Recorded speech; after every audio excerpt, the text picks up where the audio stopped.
Hello and welcome to today's episode of Authentic Achievements, where it's my absolute privilege to be joined by the fabulous Professor Adam Boddison OBE.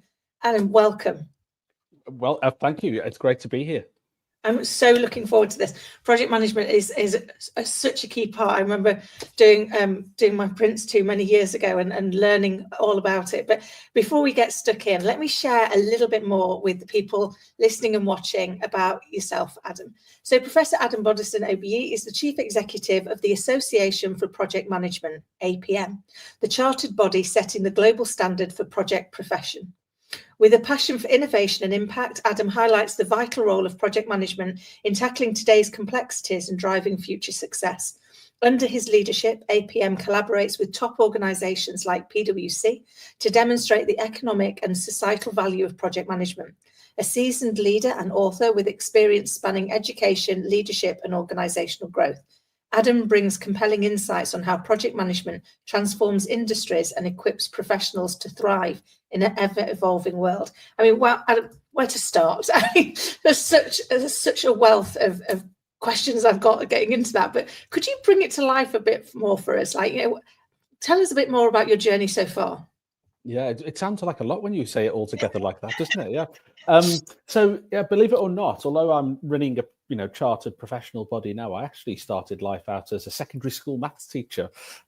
So did a maths degree mostly because that was what I was okay at school, and I didn't really know what I was. In fact, if anything, I was going to be an accountant. No offense to the accountants, but I decided I wanted to do something which was really, really exciting and would help society and improve society, make the world a better place.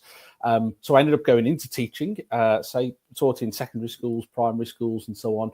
Worked at the University of Warwick for quite a few years, partly on teacher training, doing education research, some international consultancy work.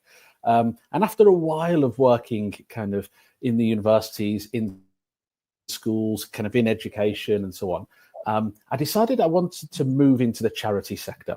And the main reason I wanted to make that move was because whilst I enjoyed the other work, I didn't feel it had the right level of risk and reward. And what I mean by that is if I really messed it up, right? These were huge organizations that essentially would say, look, you messed that up, don't do it again next year.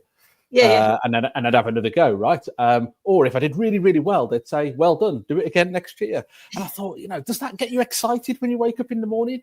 The charity world, though, now that's where you've got to get it right first time. You mess it up, the charity closes, and people don't get the help they need. You get it right, there's huge benefit to many, many people.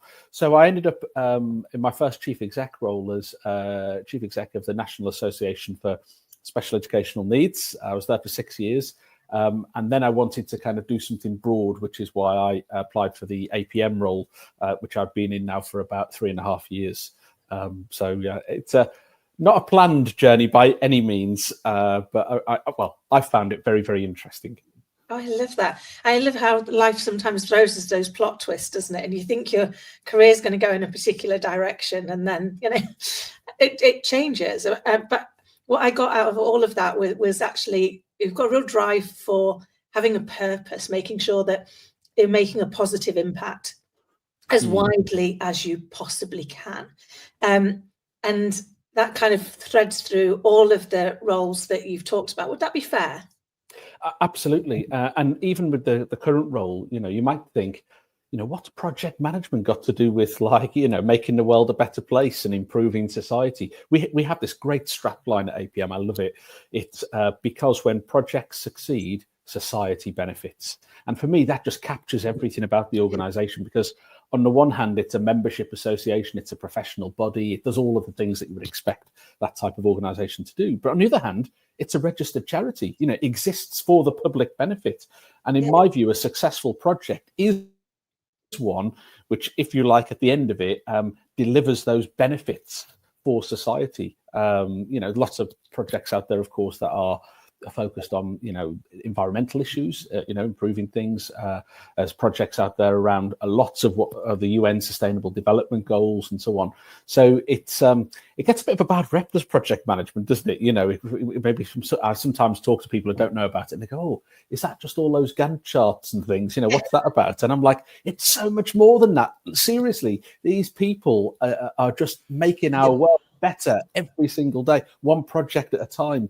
And I feel like part of the reason I like doing these podcasts and discussions is because it gives me a chance to just tell people about the brilliant work that people are out there doing.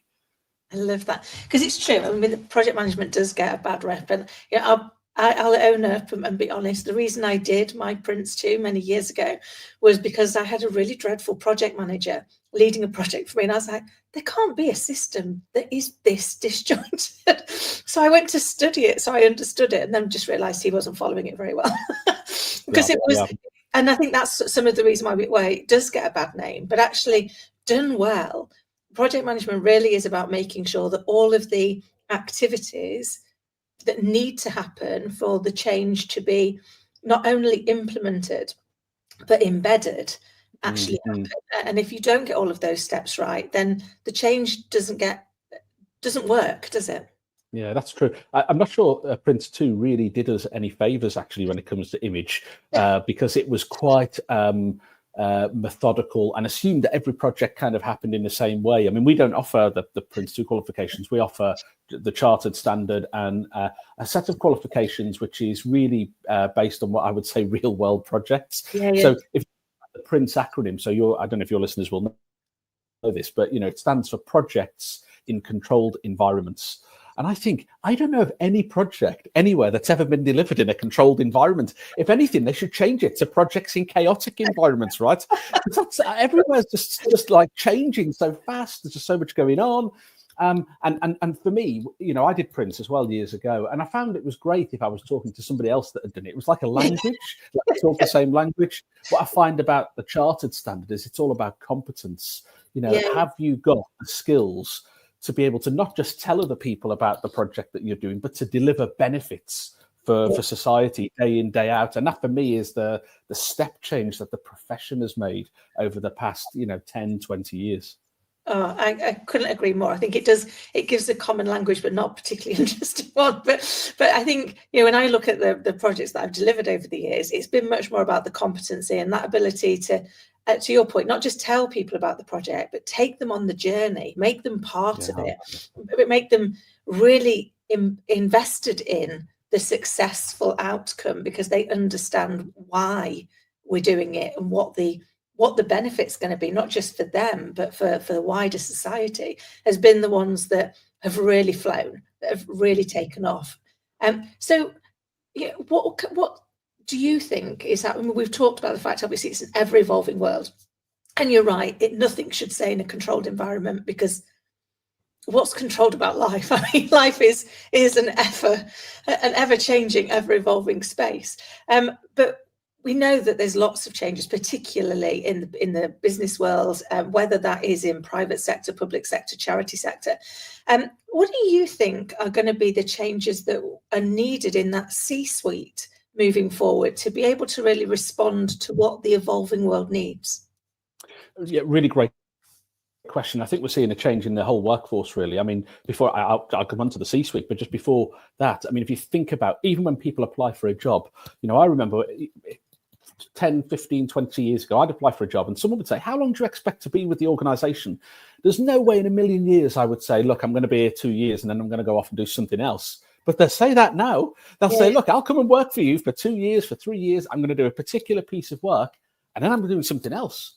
And they're very upfront about that, at the interview stage. So there's this kind of projectification of the workforce, because it sounds a lot like a project. It's got a beginning and an end and a particular piece of work to be delivered. And that extends into the C-suite, right? Because, let's again just take a look back in time and look forward in time. If we think about, again, 20, 30, 40 years ago, if you were to ask most leaders of organizations, so chief execs and so on, how much of your time is spent delivering business as usual versus delivering kind of major change in your organization? I would say most people would say 90% plus is BAU, business as usual, and a small amount is probably delivering some kind of, organizational change, a kind of the next phase of the business. I think if you were to ask people today, it's like the other way around, right? I think every leader I know is just delivering major change all the time. Some of that's about tech, some of it's just about society changing, some of it is just because certain businesses just don't exist anymore because there's new things come in. And if we're serious about the fact that businesses are delivering change, then this is where the roles on the C-suite, I think, come into question. So let's take something like the COO role, Chief Operations Officer. That really is the leader of day-to-day business as usual, the leader of operations, making sure things are efficient. If we're saying it's only 5% now of what businesses are doing, is that the right role? Do we need something like a chief projects officer or a chief transformation officer whose job it is to drive change and transformation in a business, whether that's digital transformation or corporate commercial transformation or something else? So I think we're seeing all of those types of change. You see it in the HR space. You don't have HR directors now. We have another CPO, not chief projects officer, chief people officer. So you have them. But it's much broader than it was now. They're not just recruiting staff. It's all about culture and ethos and benefits and all kinds of different things, welfare, for people. So that shift from IQ to EQ is the kind of wider change as well, that emotional intelligence piece that we see in the boardroom. So I think, the C-suite is changing. And I think in the next 5 years, it'll be unrecognizable to what it was 10 years ago. I couldn't agree more. And actually, when you think about the fact, I think almost transformational change has become BAU. That is almost your only constant is going to be that you're going to be running some form of transformation, and that's where but you've got to be so future focused as well as present in the moment, haven't you, to have on the horizon of what's coming next. So, and I think that, as you so eloquently put, that balance of really turning up the volume of the EQ to be able to affect that change and kind of help people in this new world with all the advances in technology and the fears that brings for people about what that means for the future. There is such a big requirement, isn't there, on that ability for us to dial into our emotional intelligence to be able to lead effectively in the future. Definitely the emotional intelligence piece is going to be important. And actually, if you think about, AI really coming into businesses in a meaningful way, the first thing that AI is going to do is deal with all of the process-driven stuff, right? Because that's the easiest thing to do. And what does that leave? It leaves all the people stuff. And so, with your leaders, if the AI is doing everything else, you need that emotional intelligence piece more than ever before. So I think it's important already, but I think it's going to get even more important. And AI is just accelerating and amplifying probably what's already there. I completely agree. I mean, for me, I often find when I go in and help businesses that the problem turns up in the numbers, but it always manifests in the people. Whatever's happening is happening somewhere because something's gone wrong with the people. Either they didn't have clarity, or they didn't have the right skills, or they didn't have the right leadership or support. So it's kind of, they're usually the bits that end up being the parts that need fixing, don't they? Yeah, and I think it's not just when things go wrong, it's about the people. It's always also when things go really well, it's about the people. I always say to people, think of whether it be a project or something that you've worked on in life, where it's either been a huge success or complete disaster, and then ask yourself, was the reason that it was so successful or a complete disaster, was that because of processes or people? And 99 times out of 100 people say, oh yeah, it was an individual or a group of people that really made the difference there. And as I say, I think that's the bit that's just going to get dialed right up in the next few years. That really makes me smile. I was talking to a client the other day who was like, oh yeah, Kim, business is hard. And I was like, okay, so tell me a bit more about that. And he was like, oh, I've got customers. I was like, they're people. And I've got business partners, they're people. I've got suppliers, so they're people. I said, even regulators are people. I said, like, what you've got is a people issue. It's like, it's not the thing that you've been used to. You've got this far because your IQ was brilliant. and you all knew how to solve the problem. But when the problem can be solved by AI, the problem you've now got to solve is, how do you take the people on the journey? And how do you make sure that they understand the part they've got to play, and that they have everything available to them to be able to play that part? You are so right. And this is why, I talked about the Chartered Project Professional Standard before, and the competencies that sit behind it. If you look at those, they're kind of split into multiple parts, but one of the most important parts is around people. So, we've been talking a lot, even in this conversation, about stakeholder engagement, how you bring people with you and so on. And this is my thing, right? So I just think if you're going to be a leader, if you're going to be in the C-suite, there are different routes you can take to get there, right? So you could have come through a kind of HR type route, could have been a chief marketing officer or something like that, marketing route. You could have come through a finance route. But whichever route you come through, the bit that's often missing is, how do you deliver change effectively and bring the people with you? And that's the bit that projects can bring. It's one of the reasons I get so frustrated, by the way, with MBA programs, because MBA programs are always focused on HR, marketing, finance, and that's great. But it seems to be they miss a trick with not having project management in there, because it brings all of that together and helps leaders to deliver the check. I've started, when I talk to people, if leaders, if I really want them to get on board with what I'm talking about here, I don't use the phrase project management to start off with, because they have a view already of what that is. I talk about strategy execution. When I talk about strategy execution, leaders go, oh, yes, I'm really interested now. Of course, I want to deliver my strategy successfully. And just by changing that word, they take on board everything I say, and they go, yeah, I need that in my business. If I have the same conversation, I talk about project management, they go, oh, yeah, we've got people that do that. And so I find that really, really interesting. So I think there is something there, but there is this image problem that we have to tackle. I think, unfortunately, often we get a label, and we've got a pre-reading of that label, haven't we? And I think because we have projects at so many different levels in an organisation, that actually it's perhaps incorrectly lost its impact, in the fact that actually they are about strategic execution. They are about, how do we actually deliver the strategy? Because if not, the strategy is great, looks lovely, sounds amazing, but it won't get done. It won't happen. We won't evolve. We'll just kick the can a little bit further down the road, unless you've got an infrastructure of the right competencies and the right focus, I think. Because for me, one of the things that that I think is great about projects done well is they really are focusing on all lenses. So how is this going to impact the people? How's this going to impact the end user? How's this going to impact the existing business? You've got to literally put every hat on, haven't you, and look at it through that lens, which is why they do, done well, enable that strategy to be executed positively. But as you say, it probably does need a little bit of a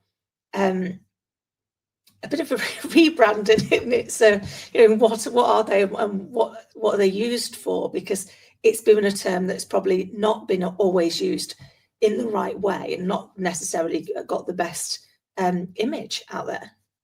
Yeah, and in fact, we actually tend to use the term project professionals now, partly because of this image thing I've talked about, but also there's actually a whole range of other roles, planners and project controls folk and schedulers and risk analysts, and all of these are the people which are project professionals, but they're not necessarily project managers.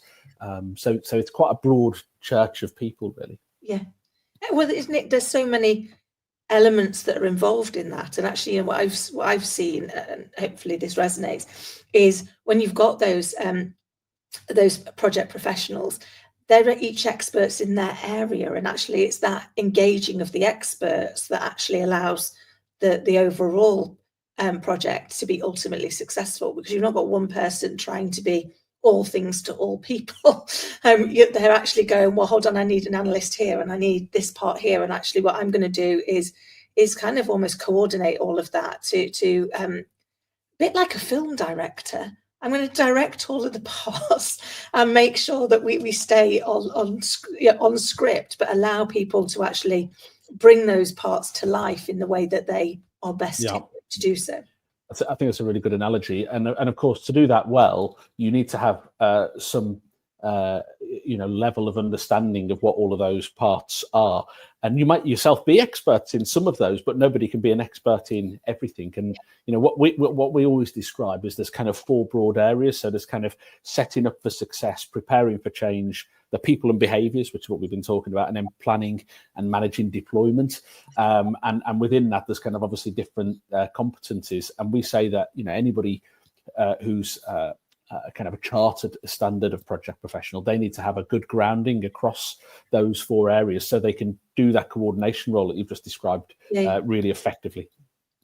And that's so key, isn't it? And actually, it is a big C-suite impacted role. These programs of work that we're looking to do, particularly when we're driving transformational change, whether that's in whatever sector that we're in, are things that are the parts that keep the board awake at night, aren't they? The parts where they have invested a lot of time, money, resource, reputation in the delivery of some of these. So actually, it is a key part and should really have probably a broader voice at the table.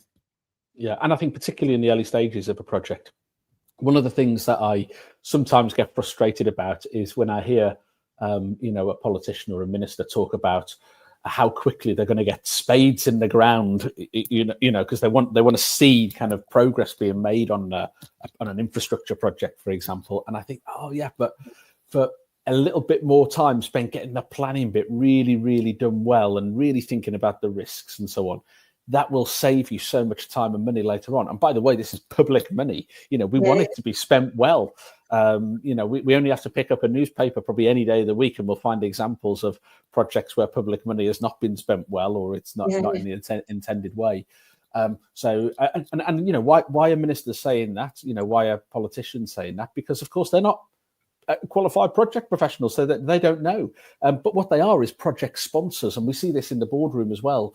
People will be given a project that they're going to be kind of accountable for. They need to kind of sponsor that and work with the people delivering it to get it over the line. They're kind of the senior leadership kind of advocates, if you like. But who's had training in how to be an effective project sponsor? Very few people. Very few people. So that's an area where we need to kind of upskill people, and that will help to change the profile of the profession as well.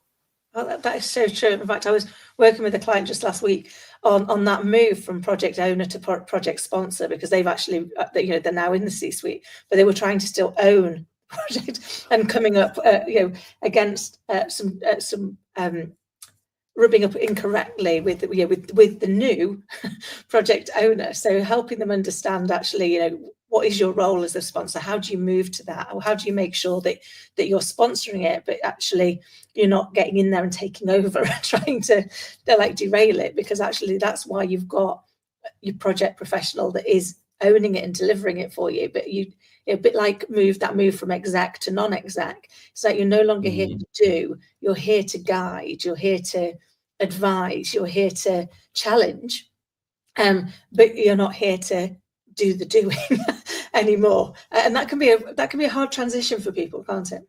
Yeah, I think it's harder if you've done one and then you try and do the other. It's easy if you just come in and do one or the other. When you've got to, think about my own role. So I'm in an executive role by day, but then I have a number of kind of non-exec roles that I do, and kind of voluntary advisory roles.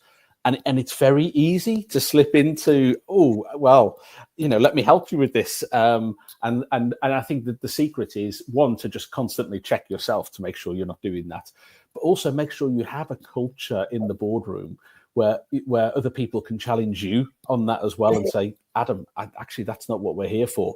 And that's not met with defensiveness. That's met with, good point.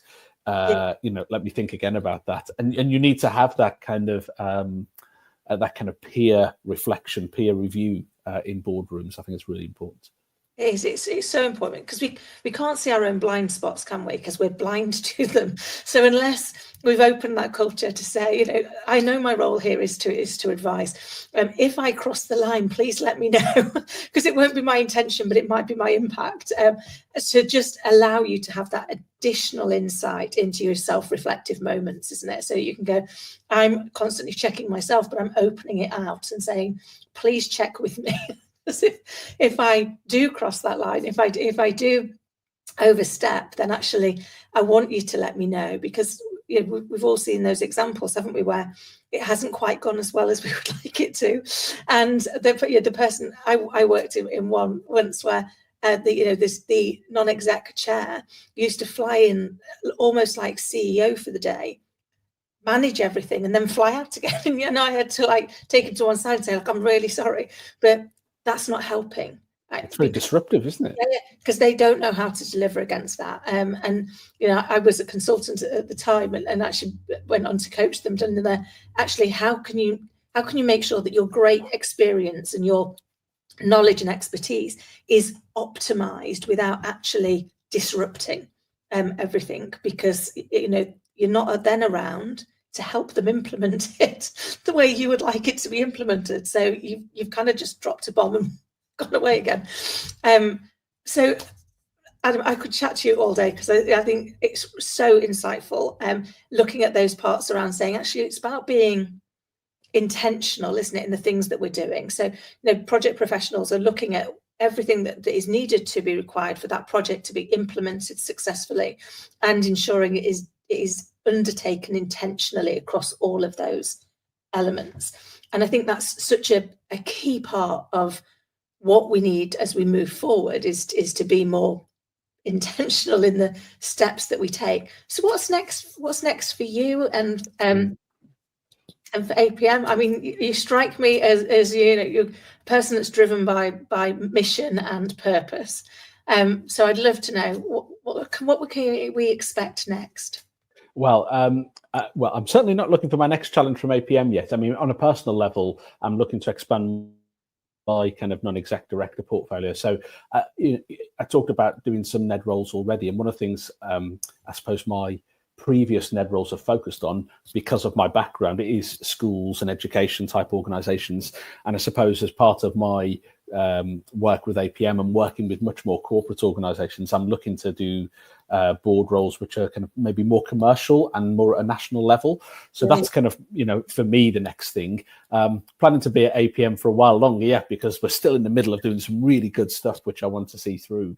But I've been here for about 3.5 years now. In that time, you know, our organization has almost doubled in size. Wow. You know, in terms of revenue, you know, membership is growing, chartership is growing, our qualifications, but you know, we've now sold more than 250,000 qualifications. We've got about 25,000 a year of people doing our qualifications. So we're in a really good space, and we've just got a lot of our technical debt sorted, you know, dealing with things like getting a new CRM in, and, you know, all of those decisions that you make thinking, oh, this will be a bit of a sticking plaster for the moment, and then you have to unpick all of those things at some point later on and fix them. So we've done all of that now, and so we're just at this point where we're ready to scale. So this is a really exciting time. So for APM over the next few years, it's really all about growth, both in the UK, which is where our kind of core market is, but we've also started to expand internationally as well, into the Middle East, places like Australia, Hong Kong, some parts of Europe as well. So yeah, this is a really exciting time for APM, but also for the profession more broadly. Yeah, I love that. And it sounds like you're the right leader to be at the helm to take them through that exciting time, you know, that global transformation, whilst getting deeper into the kind of the professional upskilling of how we implement these. I'm really looking forward to seeing the ongoing success of yourself personally and of APM, and the impact that they are going to have globally in helping us build that more sustainable future, and ensure that we are delivering things the way that we want to. It's been an absolute joy. Thank you so very much for joining me. Thank you very much. And for everybody listening and watching, I hope you found today's show as insightful and thought-provoking as I did. And until next time, take care.